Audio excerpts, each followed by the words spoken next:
ఒక్క ఏకర్లో 4 turns oil వస్తుందంటే నమ్ముతారా? అది కూడా 25 ఇయర్స్ వరకు ఇన్కమ్ ఇస్తుంది. అదే palm oil, the king of oil crops. Africa నుంచి వచ్చిన ఈ చెట్టు ఇండియా 98% పామ్ ఆయిల్ ఇంపోర్ట్ చేస్తుంది. ఇయర్ కి 80,000 crores దాటిపోతున్నాం మనం. అందుకే central government national mission on edible oils అని ఆయిల్ పామ్ స్టార్ట్ చేసింది. ఈ పామ్ ఆయిల్ చెట్లని ఎలా పెంచాలో తెలుసుకుందాం. ఏపీ అండ్ తెలంగాణలో ఇది చాలా మంచి క్రాప్. సాయిల్ ఎలా ఉండాలంటే నీళ్లు నిల్వకుండా ఉండాలి. పామ్ ఆయిల్ ప్లాంటింగ్ వచ్చేసి ఎకర్కి 57 మొక్కలు 9 into 9 మీటర్ డిస్టెన్స్ లో వేసుకోవాలి. అలాగే వాటర్ అనేది డ్రిప్ ఇరిగేషన్ అనేది మస్ట్. ఈ చెట్టుకి వాటర్ చాలా తీసుకుంటుంది.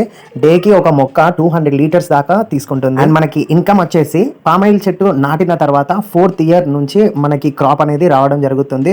సో 4th ఇయర్ నుంచి 25 to 30 ఇయర్స్ వరకు మనకి దిగుబడి అనేది వస్తుంది. అండ్ ఈల్డ్ వచ్చేసి మనకి చాలా టన్నుల వరకు అయితే రావడం జరుగుతుంది. అండ్ దీని యొక్క రేట్ వచ్చేసి గవర్నమెంట్ సపోర్ట్ తో కంపెనీ డైరెక్ట్ గా కొంటుంది. సో 1 ton అప్రాక్సిమేట్లీ అబౌట్ 20,000 వరకు అయితే ఉంటుంది. ఈ క్రాప్ వల్ల అడ్వాంటేజెస్, ఇది highest oil yielding crop in the world. Groundnut కన్నా 10 times ఎక్కువ.